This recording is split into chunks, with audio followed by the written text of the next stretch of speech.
पाठ पहला प्रकाश की पोथी 11 बाब की 19 ऐत 12 बाब की 1 तो 6 तो 10 ऐत।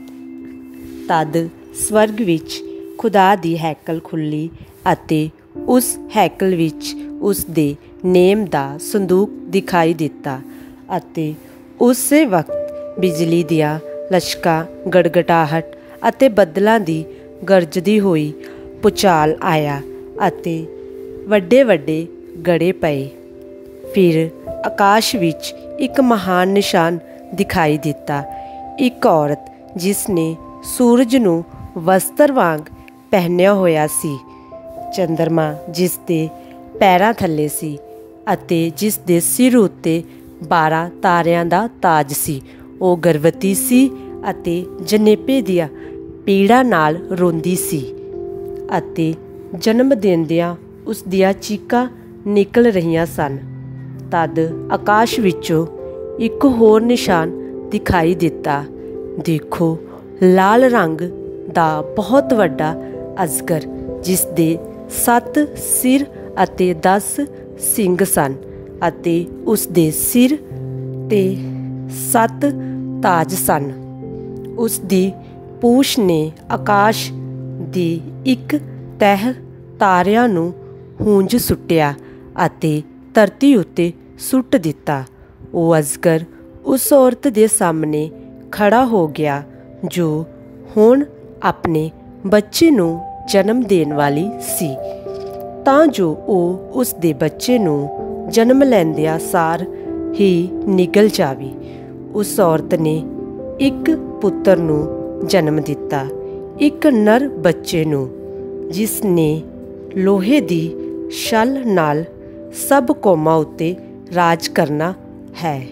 पर उस दा बच्चा उस तो चपट लिया गया अते खुदा दे हजूर उस दे तख्त तक पहुँचा दिता गया। तद मैं स्वर्ग विच एक उच्ची आवाज़ सुनाई जो ये ऐलान करदी सी, हुण साडे खुदा दी मुक्ति अते समर्था अते उस दा राज अते उस दी महिमा दा अधिकार आ गया है, क्योंकि साडे भरावां ते दोष लाउण वाले थल्ले सुट दिते गए है, जो दिन रात साडे खुदा दे सामने उन्हां उत्ते दोष लाउंदे रहंदे सी। ये प्रभु दी बानी है। खुदा दा शुक्र होवे। पाठ दूसरा संत पौलुस दा कुरंथिया दे विश्वास संगत नूं पहला पत्तर 15 बाब दी 20 तो 27 आयत तक। पर सच्चाई ये है कि मसीह मुर्दियां विचों जिंदा किते गए हन, ओह उन्हां सब विचों जो मर गए हन पहला फल हन। क्योंकि जिस तरह एक मनुष्य के कारण मौत इस संसार विच आई, इसे तरह एक मनुख दुआरा ही मरिया होया दा पुनर उथाल होया। जिस तरह आदम विच सब मरदे हन, उस तरह मसीह विच सब फिर जी उठणगे, पर सब अपनी वारी ते सब तो पहला मसीह, फिर उस दे आउण ते सब जो उस तो उस दे लोग हन, फिर अंत आ जावेगा जदों मसीह सब राजियां अधिकारियां अते शक्तियां नूं नाश करके राज नूं परमेश्वर पिता दे हत्थी सौंप देवेगा। क्योंकि जदों तक परमेश्वर सब वैरियां नूं मसीह दे पैरां थल्ले ना कर दवे, उस समय तक मसीह दा राज करना ज़रूरी है। सब तो अंतिम वैरी जिस दा नाश ज़रूरी है मौत है, क्योंकि धर्म ग्रंथ कहता है परमेश्वर ने सब चीज़ां उस दे पैरां हेठ कर दित्तियां हन। पर यह साफ है कि सब चीज़ां विचों परमेश्वर आप ही है, क्योंकि ये तां परमेश्वर ही है जो सब चीज़ां नूं मसीह दे अधिकार विच करदा है। यह प्रभु दी पाकवानी है। खुदा दा शुक्र होवे। संत लूका दी अंजील 1 बाब 39 तो 56 ऐत तक। इस घटना के पिछों मरियम छेती ही तैयार हो के यहूदिया देश दे एक पहाड़ी नगर नूं गई।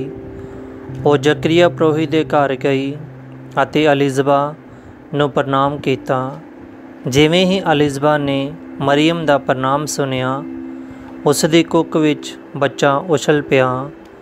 ਉਸੇ ਵੇਲੇ ਅਲਿਜ਼ਬਾ ਪਵਿੱਤਰ ਆਤਮਾ ਨਾਲ ਭਰ ਗਈ। ਉਹ ਉੱਚੀ ਦੇ ਕੇ ਬੋਲੀ, ਤੂੰ ਔਰਤਾਂ ਵਿੱਚੋਂ ਧਨ ਹੈ ਅਤੇ ਤੇਰੀ ਕੁੱਖ ਦਾ ਫਲ ਵੀ ਧਨ ਹੈ। ਇਹ ਮੇਰੇ ਧੰਨ ਭਾਗ ਹਨ ਕਿ ਮੇਰੇ ਪ੍ਰਭੂ ਦੀ ਮਾਂ ਮੇਰੇ ਕੋਲ ਚੱਲ ਕੇ ਆਈ ਹੈ। ਦੇਖ, ਜਿਵੇਂ ਹੀ ਤੇਰੇ ਪ੍ਰਣਾਮ ਦੀ ਆਵਾਜ਼ ਮੇਰੇ ਕੰਨਾਂ ਵਿੱਚ ਪਈ, ਬੱਚਾ ਖੁਸ਼ੀ ਦੇ ਨਾਲ ਮੇਰੀ ਕੁੱਖ ਵਿੱਚ ਉਛਲ ਪਿਆ। ਤੂੰ ਧੰਨ ਹੈ ਜਿਸ ਨੇ ਪ੍ਰਭੂ ਦੀਆਂ ਗੱਲਾਂ ਉੱਤੇ ਵਿਸ਼ਵਾਸ ਕੀਤਾ ਕਿ ਉਹ ਜ਼ਰੂਰ ਪੂਰੀਆਂ ਹੋਣਗੀਆਂ। ਮਰੀਅਮ ਨੇ ਕਿਹਾ, ਮੇਰੀ ਜਾਨ ਪ੍ਰਭੂ ਦੀ ਉਸਤਤ ਕਰਦੀ ਹੈ। ਮੇਰੀ ਆਤਮਾ ਮੇਰੇ ਮੁਕਤੀਦਾਤਾ ਪਰਮੇਸ਼ਵਰ ਤੋਂ ਖੁਸ਼ ਹੈ, ਕਿਉਂਕਿ ਉਸਨੇ ਆਪਣੀ ਦਾਸੀ ਦੀ ਦੀਨਤਾ ਉੱਤੇ ਕਿਰਪਾ ਦ੍ਰਿਸ਼ਟੀ ਕੀਤੀ ਹੈ। ਹੁਣ ਤੋਂ ਸਭ ਪੀੜ੍ਹੀਆਂ ਮੈਨੂੰ ਧੰਨ ਕਹਿਣਗੀਆਂ, ਕਿਉਂਕਿ ਮਹਾਨ ਪਰਮੇਸ਼ਵਰ ਨੇ ਮੇਰੇ ਲਈ ਅਦਭੁਤ ਕੰਮ ਕੀਤੇ ਹਨ। ਉਸ ਦਾ ਨਾਂ ਪਵਿੱਤਰ ਹੈ। ਉਹ ਆਪਣੇ ਮੰਨਣ ਵਾਲਿਆਂ ਉੱਤੇ ਪੀੜ੍ਹੀਓਂ ਪੀੜ੍ਹੀ ਦਇਆ ਕਰਦਾ ਹੈ। ਉਸ ਨੇ ਆਪਣੀਆਂ ਬਾਹਾਂ ਦਾ ਬਲ ਦਿਖਾਇਆ ਹੈ। ਉਸ ਨੇ ਘਮੰਡੀਆਂ ਦੀਆਂ ਚਾਲਾਂ ਨੂੰ ਨਿਸਫਲ ਕੀਤਾ ਹੈ। ਉਸ ਨੇ ਸ਼ਕਤੀਸ਼ਾਲੀਆਂ ਨੂੰ ਗਧਿਆਂ ਤੋਂ ਲਾਇਆ ਅਤੇ ਦੀਨਾਂ ਨੂੰ ਉੱਚਾ ਕੀਤਾ ਹੈ। ਉਸ ਨੇ ਭੁੱਖਿਆਂ ਨੂੰ ਚੰਗੀਆਂ ਚੀਜ਼ਾਂ ਨਾਲ ਰਜਾਇਆ ਅਤੇ ਧਨੀਆਂ ਨੂੰ ਖਾਲੀ ਹੱਥ ਵਾਪਸ ਮੋੜ ਦਿੱਤਾ ਹੈ। ਉਸ ਨੇ ਆਪਣੀ ਦਇਆ ਨੂੰ ਯਾਦ ਕੀਤਾ ਅਤੇ ਆਪਣੇ ਦਾਸ ਇਸਰਾਏਲ ਦੀ ਮਦਦ ਕੀਤੀ ਹੈ। ਇਹ ਸਭ ਉਸ ਨੇ ਅਬਰਾਹਮ ਅਤੇ ਉਸ ਦੇ ਕੁੱਲ ਦੇ ਸਾਡੇ ਪੁਰਖਿਆਂ ਨਾਲ ਨਾ ਟੁੱਟਣ ਵਾਲੀ ਕੀਤੀ ਪ੍ਰਤਿੱਗਿਆ ਦੇ ਅਨੁਸਾਰ ਕੀਤਾ ਹੈ। ਮਰੀਅਮ ਅਲਿਜ਼ਬਾ ਦੇ ਨਾਲ 3 ਮਹੀਨੇ ਤੱਕ ਰਹੀ ਅਤੇ ਫਿਰ ਆਪਣੇ ਘਰ ਨੂੰ ਮੁੜ ਗਈ। ਇਹ ਪ੍ਰਭੂ ਦੀ ਪਾਕ ਬਾਣੀ ਹੈ। ਖੁਦਾ ਦਾ ਸ਼ੁਕਰ ਹੋਵੇ।